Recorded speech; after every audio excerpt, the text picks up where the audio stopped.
Brought to you by ITIL.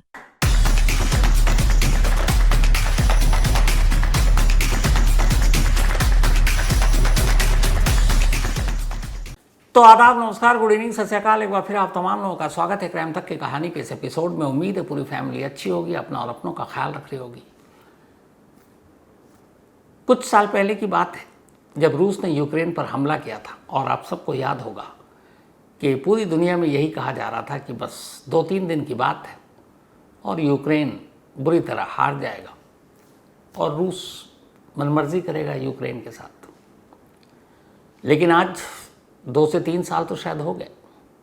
Ukraine एक छोटा सा देश और दुनिया का एक पावरफुल देश रूस, व्लादिमीर पुतिन का देश, अब भी जंग जारी है। न यूक्रेन ने हार मानी और न ही वो हारा है, बल्कि अब भी लड़ रहा है। 28 फरवरी को जब अमेरिका और इजराइल ने मिलकर ईरान पर हमला किया था, उसके बाद डोनाल्ड ट्रंप का एक बयान आया था। 2 से 4 दिन कहानी ख़त्म। और फिर ईरान का वो हश्र होगा कि ईरान बातचीत के टेबल पर आएगा, वहाँ पे उनकी मर्ज़ी की सरकार होगी और सब कुछ ठीक हो जाएगा।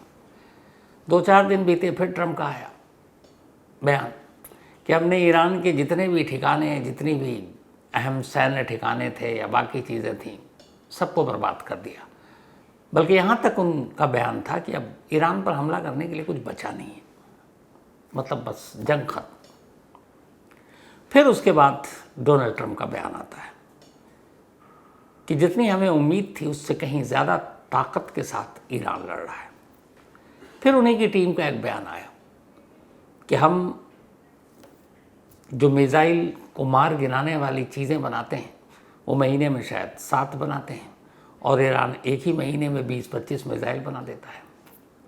फिर डोनाल्ड ट्रंप का बयान आया कि ईरान के पास इतने मिसाइल हैं जिसके बारे में हमें अंदाज़ा नहीं था, हमें गलत जानकारी मिली थी। उसके बाद एक और बयान आता है और ये बयान पूरी दुनिया को चौंका देती।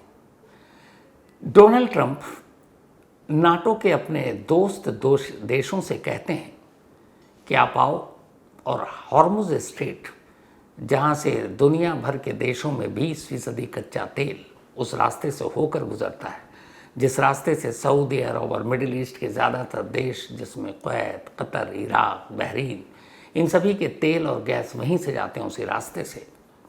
उस रास्ते पर ईरान डंडा लेकर खड़ा हो गया, कह रहा हम किसी के जहाज़ को गुजरने नहीं देंगे। ट्रंप साहब को लगा कि ये तो बड़ा मुश्किल, उनकी वजह से पूरी दुनिया में तेल में आग लग गई है, महंगाई बढ़ रही है। अब उन्हीं के जो साथी दोस्त थे, अब वो ट्रंप को टेढ़ी नज़रों से देखने लगे कि जंग तुम लड़ रहे हो, हमारा कोई लेना देना नहीं, और तुम्हारी वजह से हमारे देश में आफत आ गई है, तेल और गैस की किल्लत हो गई, जिसकी वजह से ज़रूरी चीज़ों के दाम बढ़ रहे हैं। वही ट्रंप, अमेरिका जो अपने आप को सुपर पावर मानता है, अमेरिका जिसके पास ये दावा किया जाता है कि दुनिया की सबसे ताकतवर नेवी है, ये सब कुछ होने के बावजूद वही ट्रंप अपने नाटो देश से एक अपील करते हैं कि हॉर्मुज़ का रास्ता साफ कराने के लिए और उस पर कब्जा करने के लिए आप लोग अपने अपने जंगी जहाज़ भेजो। ये पहली बार था जब अमेरिकी राष्ट्रपति इस तरीके से नाटो देश के आगे गुजारिश कर रहे हैं और साथ में धमकी भी दे रहे हैं, नहीं करोगे तो फिर नाटो का जो हश्र होगा तुम लोग सोच नहीं सकते। लेकिन हर दोस्त ने उनके इस अपील के बावजूद साफ मना कर दिया, बोला भैया ये जंग तुमने शुरू किया, तुम ही निपटो, हम क्यों पड़े इस पचड़े में, हम वहाँ पर अपने महंगे कीमती जहाज़ भेजें, अपने लोगों को भेजें, उनका नुकसान क्यों कराएं, जंग तुमने शुरू की, तुम देखो। 1949 में जब सेकेंड वर्ल्ड वॉर ख़त्म हुआ, दूसरा विश्व युद्ध, तब अमेरिका ने यूरोपियन देशों के साथ मिलकर कई देशों, उस वक्त जब ये बना था तब 12 ऐसे देश थे, सारे यूरोप के ही देश थे, एक अमेरिका को छोड़कर। तो ये हुआ कि हम अपनी एक जॉइंट फोर्स बनाते हैं, एक जॉइंट आर्मी, और अगर कोई देश हमला करता है तो ये 12 के 12 देश जो इसके मेंबर होंगे, ये उन देश पर हमला माना जाएगा। तो नॉर्थ अटलांटिक ट्रीटी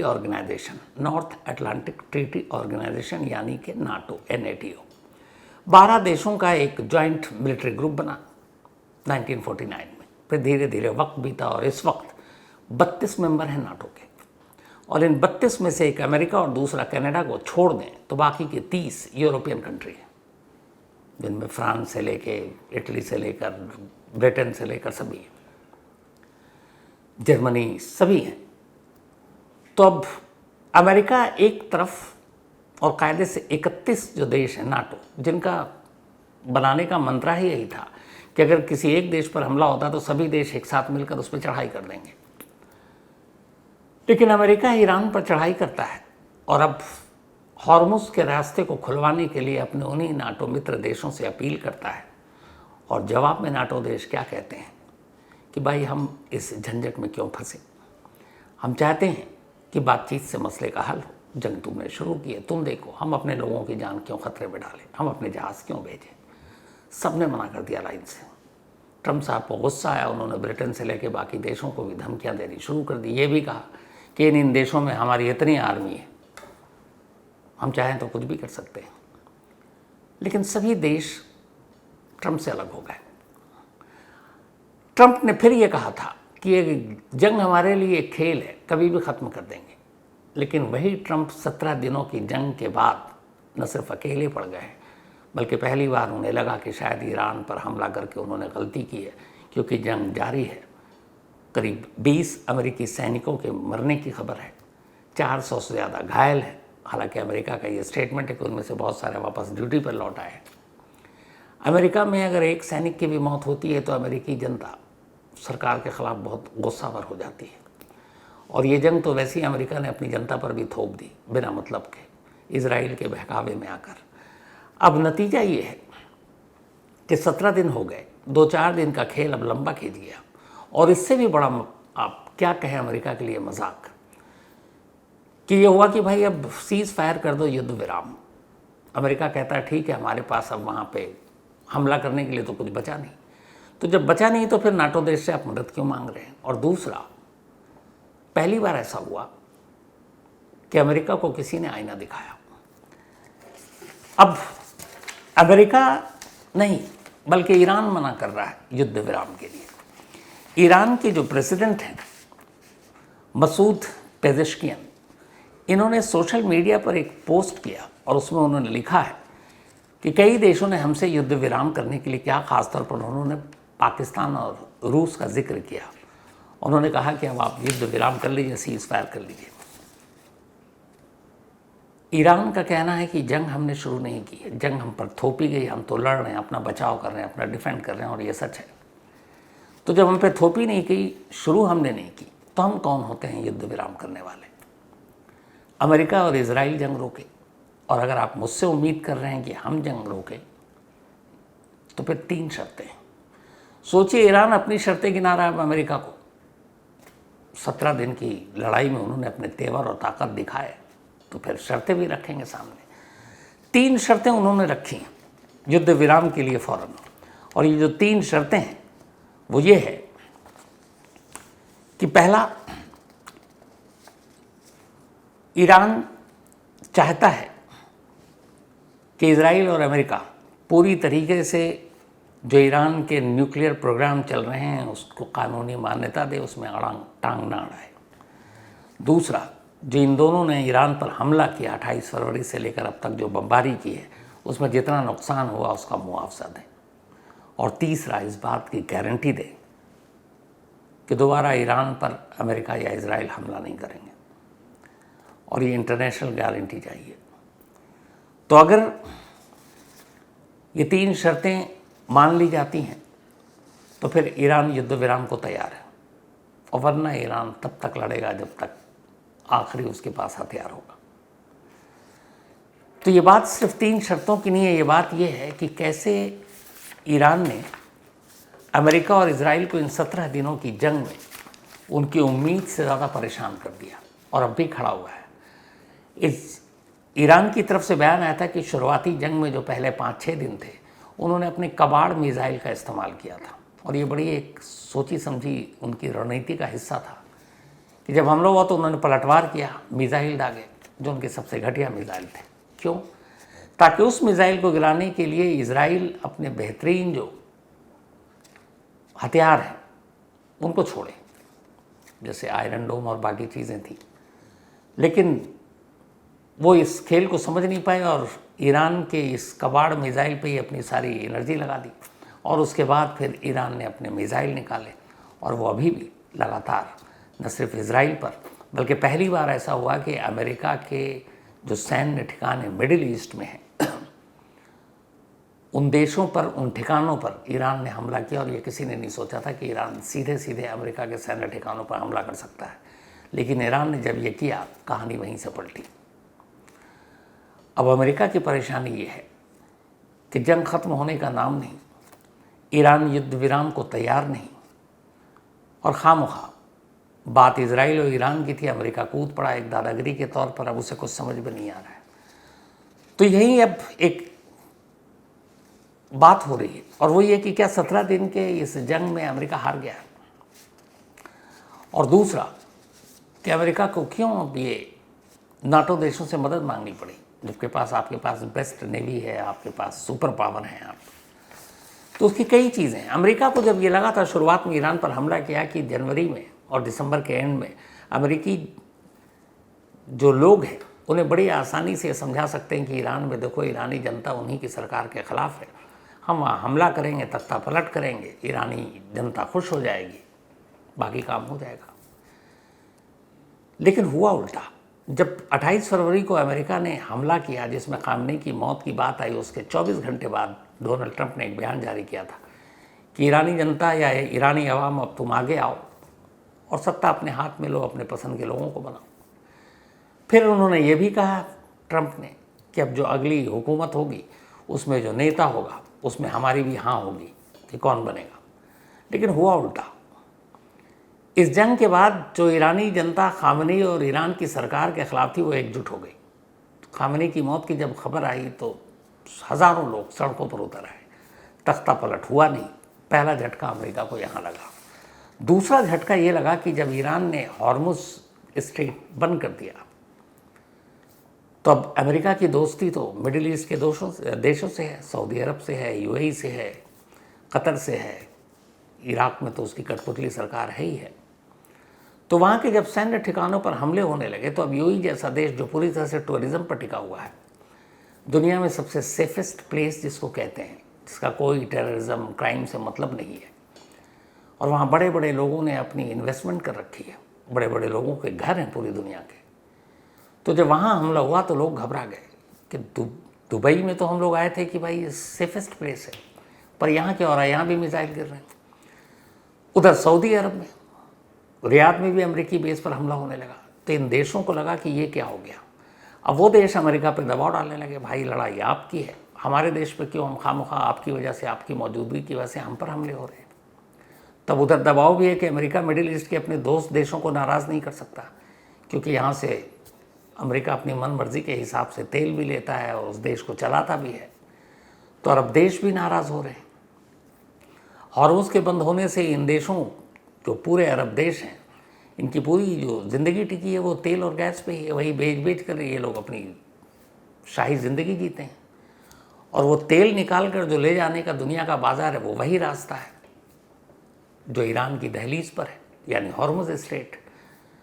तो अब इसी एक रास्ते से जब दुनिया भर के बाज़ार में वो तेल और गैस जा रहा है और उस रास्ते को ईरान ने बंद कर दिया, तो लोगों ने अपने उत्पादन बंद कर दिए, क्योंकि निकाल तो लें तेल गैस, भेजें कैसे दूसरे देशों को। 70% तक कटौती कर दी उन्होंने प्रोडक्शन में।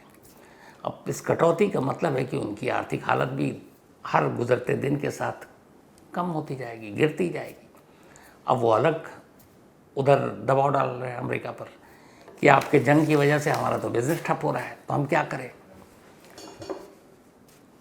तीसरा, अब इस जंग के चक्कर में और हॉर्मुज़ के चक्कर में पूरी दुनिया के बाकी देशों में तेल और गैस की कमी भी हो रही है, दाम जो है आसमान पर है। तो वो देश भी अब अमेरिका को आंखें दिखाने लगे हैं कि आपकी दादागिरी के चक्कर में हम फंस गए। तो अब इसीलिए हॉर्मुज़ का एक रास्ता, छोटा सा संकरा, जो आपको मैंने डिटेल में पूरा सुनाया हॉर्मुज़ के बारे में, मतलब 39 किलोमीटर 35 किलोमीटर चौड़ाई और लंबाई, ऐसे ही कुछ। और एक छोटे से समुद्री रास्ते पर अमेरिका जैसा सुपर पावर, सबसे बेस्ट नेवी रखने वाला, उस रास्ते वो कंट्रोल नहीं कर रहा। और ईरान ने ये दिखाया कि ईरान की चूँकि दरवाजे पर, सरहद पर है, ये कुछ ही दूरी पर, वो अपने ही सरजमीन से बैठकर और इस पूरे हॉर्मुज का एक जो नेक है जहाँ से जहाज़ गुजरता है, चूँकि बहुत संकरा रास्ता है, तो एग्जिट पॉइंट को अगर बंद कर दे तो कोई जहाज़ गुजर नहीं सकता। और अगर गुजरने की ज़बरदस्ती हिम्मत करेगा तो ईरान उस पर बम गिरा रहा है। कई ऐसे जहाज़ हैं, कम से कम 10 जहाज़ों को निशाना बनाया ईरान ने। इसके अलावा वहाँ समुद्री माइंस बिछा रखे हैं, तो जो जहाज़ वहाँ से गुजरने की गुस्ताखी करेंगे वो माइंस उस जहाज़ को नुकसान पहुँचा सकते हैं। और चूँकि उस पूरे एरिया में कंट्रोल, ईरान ने कहा कि हमने हॉर्मुज़ को बंद नहीं किया है, हमारा सिर्फ ये है कि जो भी अमेरिका के दोस्त देश हैं वो इस रास्ते से तेल लेकर नहीं जा सकते, और जो अमेरिका के ख़िलाफ़ हैं वो तमाम देश इस रास्ते से अपने जहाज़ ले जा सकते हैं। तो हमने बंद नहीं किया है, बल्कि सिर्फ कंट्रोल कर रखा है इस हॉर्मुज़ को। लेकिन इस कंट्रोल की वजह से जहाज़ों की कतारें लगी हुई हैं हॉर्मुज़ पर। अपने यहाँ देखिए आप, एलपीजी गैस सिलेंडर की शहर शहर में लोग लाइनें लगाए हुए हैं। दूसरा, ट्रंप ने अभी उसी खार्ग आइलैंड पर बम गिराए, लेकिन अमेरिका को पता है कि खार्ग आइलैंड से ईरान के 90% तेल दुनिया के बाज़ारों में पहुंचते हैं, और अगर उस तेल के ठिकानों को नुकसान पहुंचा दिया तो बेशक ईरान का बहुत बड़ा नुकसान होगा, लेकिन पूरी दुनिया में तेल की ऐसी किल्लत होगी कि मारामारी हो जाएगी। और ईरान ने धमकी दी है कि मैं अगर यही सब रहा तो फिर आप तेल $200 बैरल के हिसाब से खरीदेंगे, और $200 बैरल के हिसाब से चला गया, जो अभी 70-80 अगर डॉलर की बात करें तो आप अंदाज़ा लगाइए कि हर देश में लीटर के हिसाब से तेल की कीमत क्या होगी, और फिर महंगाई क्या होगी, क्योंकि उसी पेट्रोल डीजल से माल की ढुलाई होती है, जो फसलें हैं, फल हैं, हमारे खाने पीने की चीज़ें हैं, वो सब उसी से पहुंचती है, तो महंगाई कहाँ जाएगी। तो ट्रंप ने हमला तो किया पहली बार खार्ग पर, लेकिन ये कहा कि हमने खार्ग पर ईरानी रिवोल्यूशनरी गार्ड कॉर्प्स के ठिकानों को निशाना बनाया, तेल के ठिकानों को नहीं।